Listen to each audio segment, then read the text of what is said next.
Hello guys, back to kitchen na naman ako. Ako lang mag-vlog ngayon. Ito yung lulutuin ko. Ay, pinakuluan ko na pala buto-buto ng baboy. Yan, malambot na. At yung sangkap natin, yung papayang hiningi namin, pechay, saka yung sili, at yung pang-asin. Ayan na po. Ilagay ko na yung ating papaya. Maraming papaya lang yun. Medyo hinog-hinog na. Pag lumambot, sabihin natin ang ating pechay.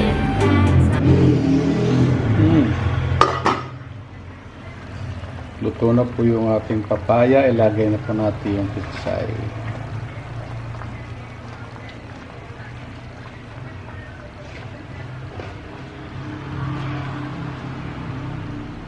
Saka yung sili doon sa gilid.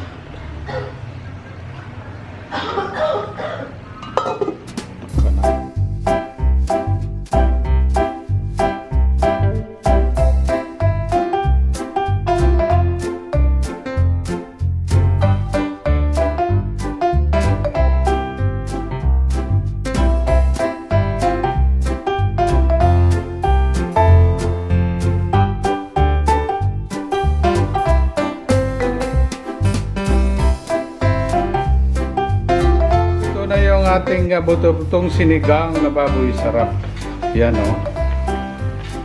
May papaya sa kapitsay.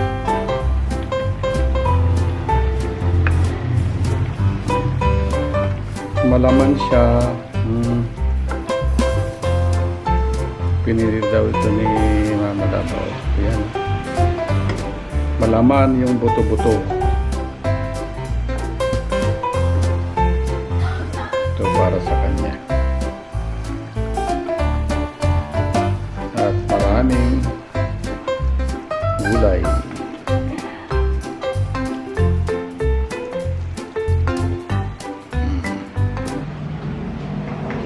na po yung order niya,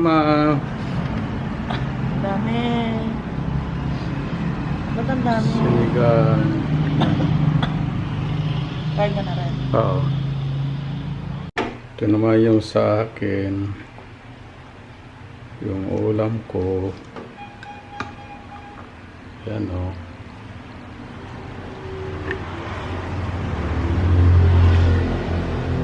Sarap.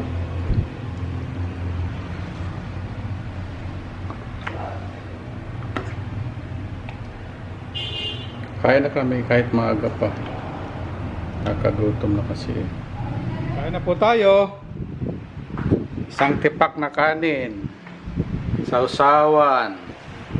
Saka yung ulam, sinigang na buto-buto. Pagkano kami ni Mama Lab magkahiwalay. Ayun siya, oh. Ano siya kumakain.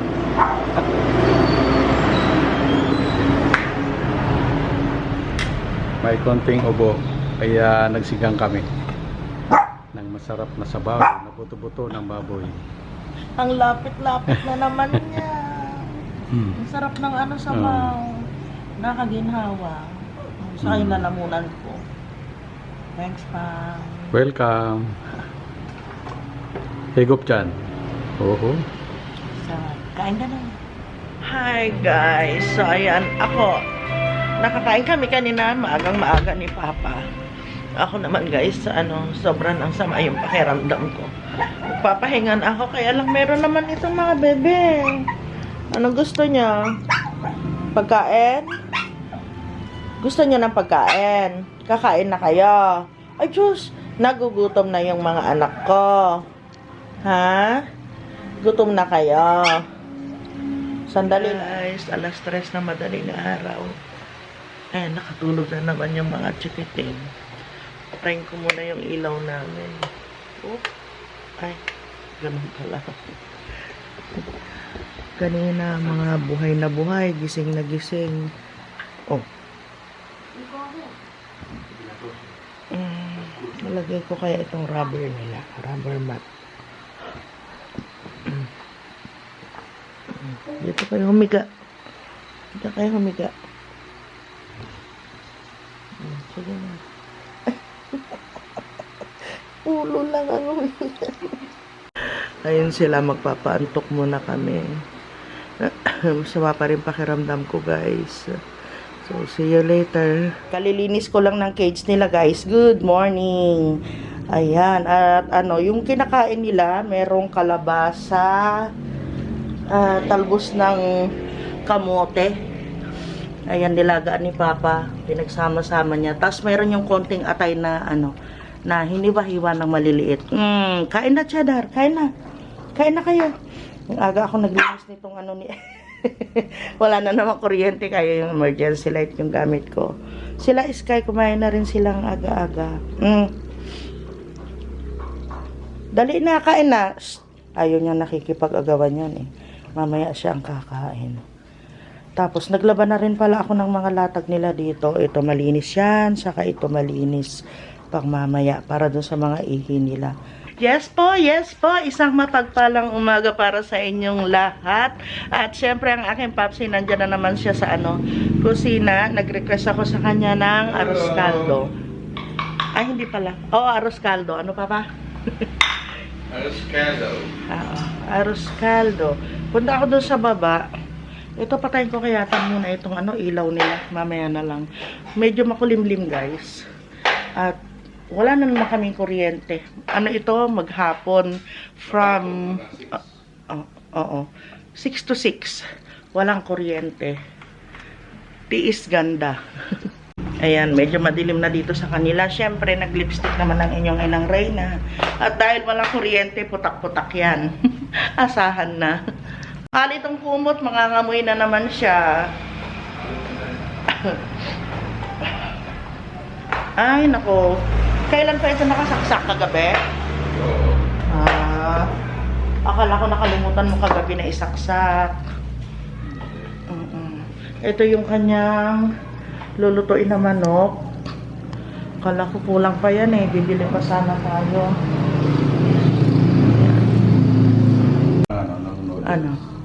Oo, pwede rin. Guys, masarap yung maraming luya. Hiwain mo na lang ng maliliit pang. Marami yata kaming bawang, kaya marami din na namang bawang na tinusta ay hiniwa. Itong natin ay ilalagay mo? Beef o yung Ay, hindi, wag yung beef. Itong ito kasi mangingitim pag yung beef. Ito, ilagay mo yan. Dalawa. Morning guys, welcome back to my kitchen. Ngayon magluluto tayo ng lugaw. Ayan, pinapakuluan ko na yung ating arroz caldo pala. Correction please. Ito yung ating malagkit, kalahating normal na rice. Napakuluan ko na yan. At ito yung ating igisang manok. Sahog po niya ay manok, maliit lang na hiwa, sibuyas, luya, saka yung maraming bawang para masarap. Saka yung twist natin dito, nalagyan natin ng instant mami yan. Yan. Para po sa lahat, bagong resipo to ni ni Cooking Ama.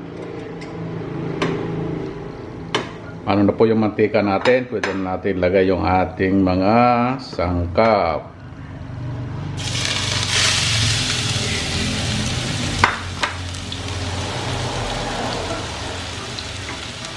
Ayan o.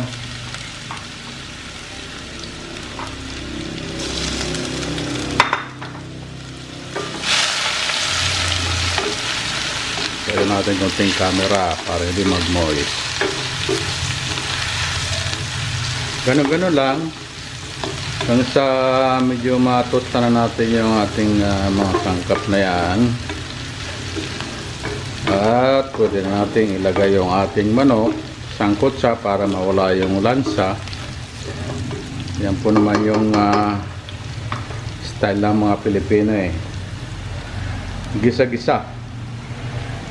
Sa Korea hindi mo makikita na nagluluto sila na nagigisa sila eh. Basta papakulo lang sila ng tubig, lagyan nila ng mga spices. Sa bagay yung mga spices nila, yun ang nagpapalis ng lansa naman. Tambog lang nila. Lagyan ng pinapamatay nila doon yung ano eh. Soybean paste nila eh. Saka chili paste. Chili powder yun. Pinagsama-sama. Yun na yun. Para sa kanila. Kaya hindi ka anong mamantika. Tayo medyo mamantika eh. Para mapatay natin yung lansa niya. Kasi hindi naman tayo naglalagay ng maraming spices. Isa o dalawang spices lang pwede na sa atin. Ground pepper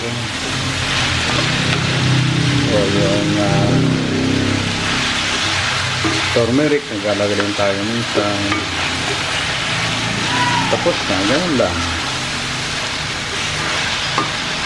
Pero yung luto ng Indian food, okay. Minsan binibilang ko yung spices nila, talagang minsan 15 or 20 na klase meron sila. Kaya yung lasa talaga ng karne yung luto nila, talagang pasok na pasok yung lasa ng lahat ng spices. Yan po, hintayin lang po natin siya medyo masangkot siya para maano natin yung pinakalansa ng karne. Pwede po natin takpan yan, mamaya lagyan natin ng paminta. Ito yung ating manok, ayun. Medyo dumikit-dikit na. Halo-halo lang natin yan. Yung ating, pwede na yung ating kanin. Lugaw kanin. Para matanggal po yung mga dikit-dikit na yan. Lagyan po natin ng konting sabaw nito. Para maalis po yung mga dikit, lagyan po natin ng konting sabaw. Yan o. At kakayo rin po natin. Yan po masarap yung pinakadikit-dikit ng yung manok. Ayan. Tsaga-tsaga lang natin ganyan eh.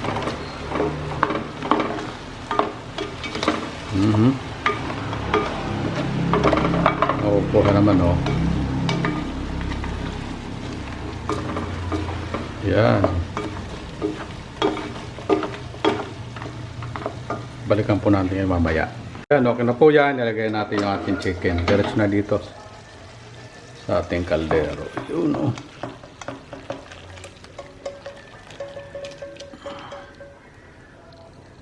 May konting dikit pa, tutubigan ko lang yan.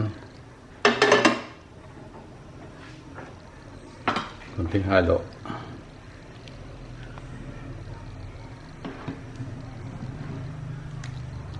Luto na rin yung ating kanin.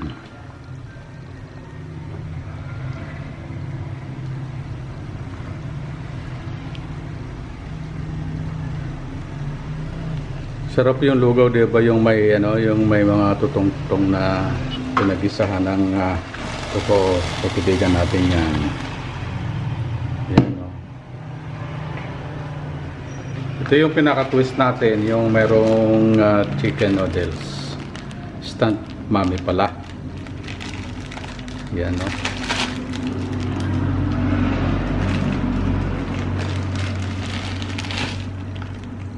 Ginagawa po ito ng mamalab nung araw nung maliit pa yung mga anak namin.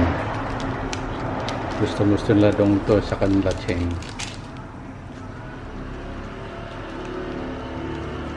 Kaya lagay po natin yung ating pinaka ingredients nung mami para lasang-lasa rin natin yan. Luto na po yung ating lugaw. Kaya yung pinaka-twist niya, yung instant mami noodles. Sarap po yan. Subukan nyo. Try nyo sa mga anak nyo. Yan o. Sarap yan o.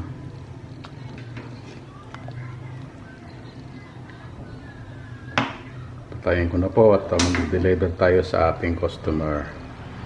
Patitikman natin kung okay na yung lasa niya. Yung timpla.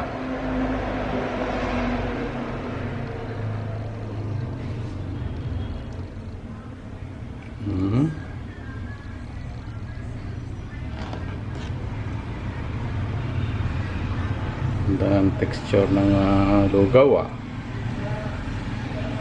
Kaya lang wala akong kalamansi.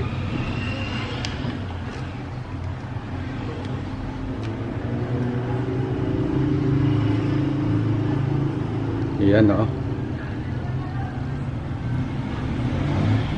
konti lang muna. Okay, tikman natin to.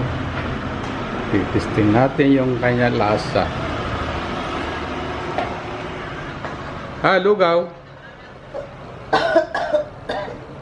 Inuubo pa rin si Mama Love. Kaya kailangan niya ng mainit-init na lugaw. Wala pong kuryente ngayon. Kaya medyo blackout yung ating kapaligiran. Ayan, nangangawit na ako. Lasahan mo nga. Blackout talaga. Kasi yung nagkape kasi ako, kaya yung panlasa ko hindi ganong accurate Disaccurate. Pwede ba yung English na yun? Hindi na nga accurate Lasa.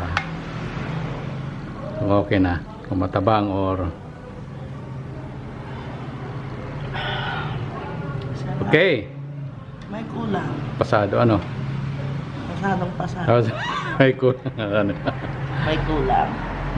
Kalamansi. Kalamansi. Kasi kukuha ko sa... Maliit pa kasing kalamansi natin. Tingin ako doon kila ano. Ine. Sige. Hello guys, nandito kami sa Gimba. Dumaan kami dito sa bilihan ng mga prutas. So galing na kami guys sa bayan. Ayan. Ay, yung nila Sige, bababa ako. Yung dalandan pwedeng gawing yun.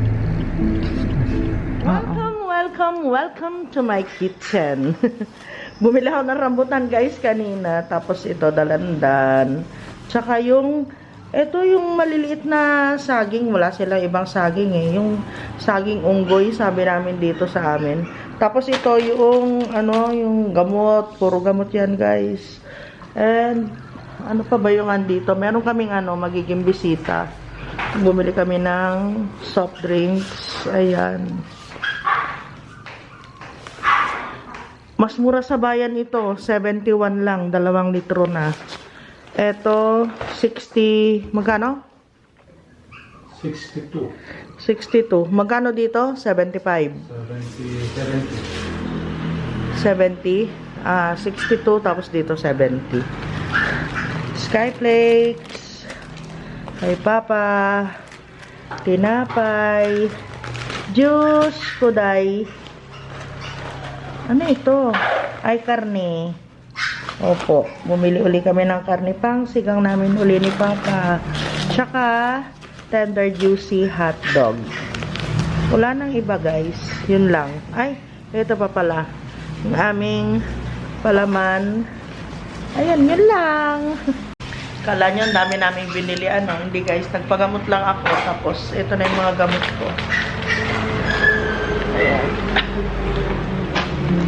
Mamaya ayusin ko. Asikasoin ko pa yung aming mga bebe. Papa na ang bahala dito. Ayan, mag-ano siya ng pagkain nila. Mag-asikaso. May nabili din kaming tulingan. Ito yung tulingan. Ang laki. 200. Ay, yellowfin tuna. 200 yan guys. Tapos itong mga prutas, dalhin ko. Iabot mo na lang mamaya, Papa. Kain nga muna ako nitong saging. Kahit ang liliit nito, medyo matamis-tamis naman siya. Medyo hindi ko sinabing sobrang tamis. Talaga lang ewan ko bakit puro ganito ang saging. Ay, meron pa pala silang saging na saba. Pero, ang liliit. Ayan ang liit. Yung aming bulaluhin. Tapos yung, ewan ko kung kakasya ito dito sa etong hotdog. Tingnan natin guys. Kahapon marami na bawas Ay, marami pa rin. Bahala na si Papa dyan. Marunong yan. Magaling si Papa dyan sa mga ganyan Okay ka na dito? Doon na ako Asikasuhin ko din sila.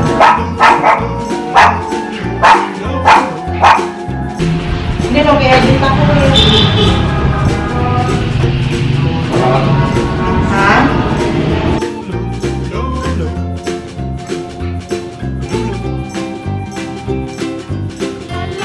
Bulilit, bulilit.